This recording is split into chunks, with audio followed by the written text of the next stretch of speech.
दोस्तों, मैं आज आपको सिर्फ 4 चीज सेवन करने के लिए कहूंगा। आप यदि इनको सेवन करेंगे, आजीवन निरोग रहेंगे, स्वस्थ रहेंगे और कभी किसी बीमारी से ग्रसित नहीं रहेंगे।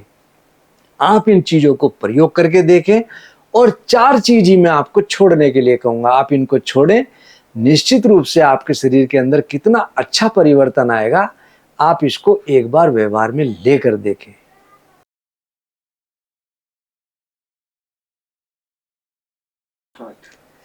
दोस्तों प्रणाम। सिंधी में एक कहावत है, डूबे गारे 3 जना डूबते हैं। जोर कम गुस्सा घना। किसी आदमी के अंदर जोर तो बहुत कम है, कमजोर है और गुस्सा बहुत ज्यादा करता है। पूंजी कम व्यापार घना। किसी आदमी के पास पूंजी तो कम है और व्यापार बहुत ज्यादा बढ़ा ले, उधार ले, इधर उधर से पैसा इकट्ठा करके, लेकिन कभी कभी आपत्ति आने पर वह बहुत बुरी तरह से टूट जाता है। आमदनी कम खर्चा घना। किसी व्यक्ति की आमदनी तो बहुत कम है और खर्चा बहुत ज्यादा अनाप शनाप करता हो, तो इस प्रकार के 3 लोग निश्चित रूप से डूबते हैं। ये बहुत अच्छी बात है। लेकिन आज के समय में एक कहावत और भी है, डूबे गारे 4 जना। 4 जने डूबते हैं, जो प्रयोग करे पतला घना। जो कि पतले को बहुत ज्यादा यूज करते हैं। पतला, जब से हमारे देश के अंदर हमने रिफाइंड को अपनाया और विभिन्न प्रकार की बीमारियां हमने अपना ली। आप ये देखेंगे, पहले लोग मोटा खाते थे, मोटा पहनते थे और बहुत स्वस्थ रहते थे। जब से ये पतला हमारे शरीर के अंदर और बाहर आना शुरू हुआ, हमारे शरीर का बुरी तरह नाश हो गया। पतला यानी कि रिफाइंड तेल, रिफाइंड नमक, रिफाइंड आटा और रिफाइंड चीनी। जब से हमने इन चीजों को प्रयोग में बढ़ाया, तब से बहुत ज्यादा हमारे शरीर के अंदर बीमारियों का आमंत्रण हुआ। सबसे पहले आज हम बात करते हैं रिफाइंड तेल की। घरों में प्रयोग होने वाला सबसे अच्छा सरसों का तेल था, या तिल का तेल था, या गाय का घी था, और कभी कोई हमको बीमारी नहीं सताती थी। जब से हमने रिफाइंड तेल को अपनाना शुरू किया, आप देख रहे होंगे कि लोगों के अंदर अर्थराइटिस की शिकायत बहुत तेजी से बढ़ गई। आप यदि इसको प्रैक्टिकली भी देखें, आप देखेंगे कि 100 ग्राम आप सरसों का या तिल का तेल ले लें और 100 ग्राम इसमें रिफाइंड तेल मिला लें, तो चर्बी बिल्कुल गायब हो जाती है। इसके अंदर जो केमिकल होता है उसके कारण चर्बी बिल्कुल खत्म हो जाती है। और यदि यह रिफाइंड तेल जब हमारे शरीर के अंदर जाता है, तो हमारे शरीर के लिए भी चर्बी नितांत आवश्यक है। इसके लिए आयुर्वेद में कहा भी है, रस रक्त मांस मेद अस्थि मज्जा शुक्र, ये हमारे शरीर की चेन है। तो हमारे शरीर में जहाँ जॉइंट्स होते हैं वहाँ चर्बी निश्चित रूप से होती है, जिससे कि घर्षण ना हो। और लुब्रिकेंट यदि नहीं है तो हड्डियों की रगड़ के कारण दर्द चीसन पैदा होती है और अर्थराइटिस क्लिक होती है। इसलिए हमको रिफाइंड तेल का पूर्णतया परित्याग करना चाहिए। आप देखेंगे कि रिफाइंड तेल के अंदर बनी हुई चीज 2 या 3 दिन बाद स्मेल देने लगती है। गाय के घी के अंदर या सरसों के तेल के अंदर बनी हुई चीज कभी कोई हमको नुकसान नहीं देती, फैट नहीं बढ़ाती और हमको किसी प्रकार की कोई दिक्कत नहीं आने देती। जो लोग रिफाइंड तेल का प्रयोग बहुत ज़्यादा करते हैं और यह पाया गया, ऐसे लोगों में कैंसर्स, ल्यूकीमिया, नपुंसकता बहुत तेजी से आज के समय में बढ़ रही है। अभी मैंने एक चेन के बारे में कहा, रसांध रक्त ततो मांस मांसान मेद प्रजायते, मेदोस्ति ततो मज्जा मज्जा शुक्र ते जायते। रस रक्त मांस मेद, मेदी जब हमारे शरीर में नहीं होगा तो आगे की जो चेन है अस्थि मज्जा शुक्र, ये वीक पड़ेगी। पहले ये कहावत थी कि मर्द और घोड़ा कभी बूढ़ा नहीं होता, लेकिन बड़े दुख की बात है कि इन चीजों को अपनाने के बाद हम लोग अपनी जवानी को खो रहे हैं। ऐसे लोग जो रिफाइंड तेल का प्रयोग बहुत ज्यादा करते हो, उनको लकवा, हार्ट अटैक, हार्ट डिजीज या ब्लॉकेज इत्यादि बहुत तेजी से उनको अटैक करती हैं। ब्रेन हेमरेज, गठिया, हड्डियों में दर्द या हड्डियों में टूटन, हड्डियों का खोखलापन बहुत तेजी से क्लिक करता है।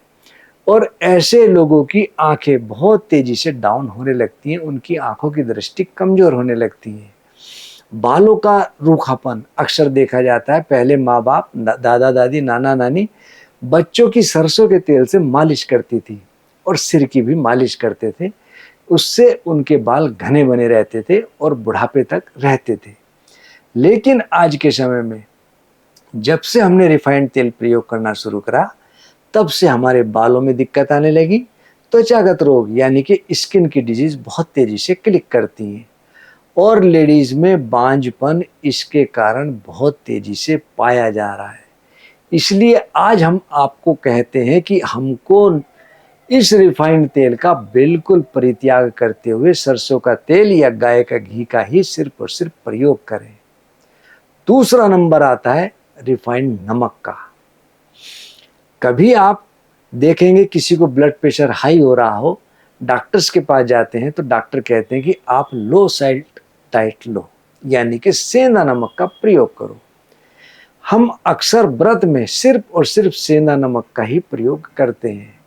तो जब सेंधा नमक हमको डॉक्टर्स भी कहते हैं, हमारे व्रत में भी इस्तेमाल होता है, तो हमको इसको प्रयोग में निश्चित रूप से लेना चाहिए। जब से हमने समुद्री नमक इसको अपनाया, तब से बीपी की समस्या बहुत तेजी से हमको क्लिक करने लगी। और जो लोग रिफाइंड नमक का प्रयोग ज़्यादा करते हैं, उनको बीपी बढ़ने की चांसेस बहुत ज़्यादा रहते हैं। ज़्यादा नमक के प्रयोग करने से थायराइड, नपुंसकता और किडनी के रोग उनको बहुत तेजी से सताते हैं।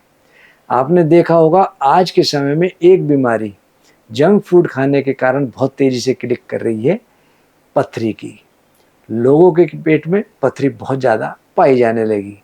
और जो लोग रिफाइंड नमक का प्रयोग करते हैं, नमक के क्रिस्टल्स जमा होकर के अक्सर उनको पथरी भी बना देते हैं।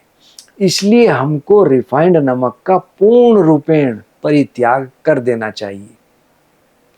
पुराने समय में लोग गर्मियों में बूरा, खांड या शक्कर इसका प्रयोग करते थे और सर्दियों में प्रयोग करते थे गुड़ का।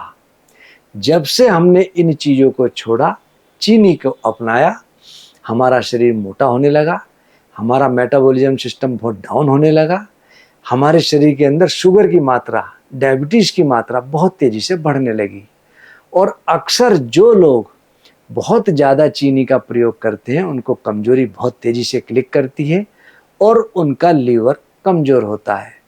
आज के समय दो बीमारी, एक लीवर फैटी और दूसरा डायबिटीज़, ये बहुत तेज़ी से बढ़ रही है। गुड़ का यदि हम प्रयोग करते रहें तो हमको बहुत लाभ मिलते हैं। हमको आयरन की कभी कोई कमी नहीं होती, पोटाशियम की कमी नहीं होती, हमारा बीपी मेंटेन रहता है और गर्मियों में और सर्दियों में हमको कोई बीमारी क्लिक नहीं करती। सर्दियों में जो लोग गुड़ का बहुत प्रयोग करते हैं, उनको खांसी, जुकाम, बुखार नहीं सताता, उनके स्नोफिल काउंट बिल्कुल नॉर्मल रहते हैं, उनका शरीर गर्म रहता है, तापक्रम बिल्कुल नॉर्मल रहता है, उनको सर्दी नहीं सताती। और गर्मियों में बूरा इत्यादि सेवन करने से लू इत्यादि का हमको असर नहीं होता। जितने भी डिब्बा बंद पदार्थ हैं, उनके अंदर चीनी का प्रयोग होने के कारण हमको बहुत ज़्यादा मोटापा क्लिक करने लग रहा है। इसलिए हमको चीनी का भी पूर्णतया परित्याग कर देना चाहिए। और चीनी, आपने देखा होगा कि चीनी बनाने के लिए गन्ना ही इस्तेमाल होता है। गन्ने का जब रस निकलता है, उसको गर्म करते हैं, उसको कहते हैं ओटी। ओटी को जब और गर्म करते हैं तो उसमें प्योरीफाई करने के लिए सोडियम हाइड्रोसल्फाइड डालते हैं, जिससे कि उसका चटक रंग आता है, राख बिल्कुल लाल सुर्ख बनती है।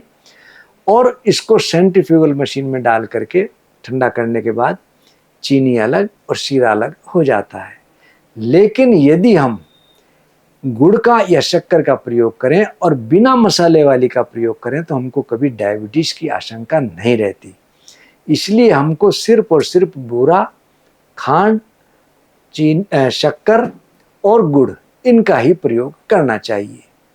चौथे नंबर पर आता है रिफाइंड आटा। जब से हमने मैदे को अपनाया, जंक फूड को अपनाया, तब से हमारा पाचन तंत्र बहुत तेजी से डिस्टर्ब हुआ। कभी किसी व्यक्ति को बहुत कब्ज़ हो जाए, पाचन क्रिया डिस्टर्ब हो जाए, तो वह लोग, उनके माँ-बाप अक्सर उनको दलिया का सेवन करने के लिए कहते हैं या मोटा अनाज का सेवन करने के लिए कहते हैं। और यदि गेहूँ मोटा पिसा होगा तो कभी हमारे पेट में पाचन तंत्र की दिक्कत नहीं होती। मैदे के अंदर फाइबर बिल्कुल नहीं होता। उसका ग्लाइसेमिक इंडेक्स भी बढ़ जाता है, जिसके कारण शुगर लेवल बढ़ता है और पाचन तंत्र बहुत डिस्टर्ब होता है, लीवर फैटी होता है। तो हमको मैदे का बिल्कुल भी प्रयोग नहीं करना चाहिए। जंक फूड में सिर्फ और सिर्फ मैदा ही प्रयोग होता है। भटूरे इत्यादि भी हमको कम से कम सेवन करना चाहिए, क्योंकि ये मैदा से ही बनती हैं। मोटा अनाज होगा तो हमको कभी कोई दिक्कत नहीं करता। आप पुराने व्यक्तियों को देखेंगे, उनको कभी कब्ज़ या दस्त की दिक्कत नहीं होती थी, पेट उनका मेंटेन रहता था। मोटा अनाज जितना हम सेवन करेंगे हमारे शरीर के लिए उतना लाभदायक है। मोटे अनाज के अंदर जौ, चना, बाजरा, ज्वार, चावल और गेहूँ, हम अपने स्वाद के ऋतु के हिसाब से मिला करके इनको अलग अलग उसमें सेवन करते रहें तो हमको बहुत लाभ मिलता है। आप देखेंगे कि बाजरा गर्म है, हमको गर्मियों में इसको सेवन नहीं करना चाहिए। रागी, जिसको मंडवा भी कहते हैं, यह भी गर्म है, गर्मियों में सेवन नहीं करना चाहिए। और अपने स्वाद के हिसाब से हमको मिक्स करके अलग अलग आटे को प्रयोग करना चाहिए। तो हमारा पाचन तंत्र बना रहेगा, लीवर फैटी होगा नहीं और हमारे शरीर के अंदर जान बनी रहेगी। दोस्तों, मैदे का सेवन जितना हम कम करेंगे हमारा पाचन तंत्र उतना ही अच्छा रहेगा। इसलिए मैं आपसे कहता हूँ कि पतला छोड़ो, मोटे को अपनाओ। और गर्मियों की ऋतु चल रही है, गर्मियों में मक्का, जौ, चना, अरहर, मटर, खेसरी और कुलथ, ये 7 चीज़ें हुई, इनको कूट लो और इसको भून लो। भून करके इसको ठंडे पानी में यदि हम सेवन करें तो हमारे शरीर की गर्मी दूर होती है, पाचन तंत्र मजबूत होता है। और इसका नाम है सत्तू। सत्तू यानी कि 7 चीज़। हमको गर्मियों में इसका प्रयोग करें तो हमको कभी किसी प्रकार की गर्मियों के कारण कोई दिक्कत नहीं सताएगी। दोस्तों, हम आपको नित नई जानकारियाँ देते रहते हैं। हमारा YouTube चैनल जो कि आदर्श आयुर्वेदिक के नाम से, उसको आप ज़रूर फॉलो करें, सब्सक्राइब करें और लोगों से कराएं, जिससे कि हमारा उत्साहवर्धन हो और हम आपको और जोश के साथ नई जानकारियाँ दे पाएँ। दूसरा, social media, LinkedIn, Twitter, Facebook page, Instagram, जो कि आदर्श आयुर्वेदिक फार्मेसी के नाम से, आप उनको भी ज़रूर फॉलो करें और करवाएं। धन्यवाद।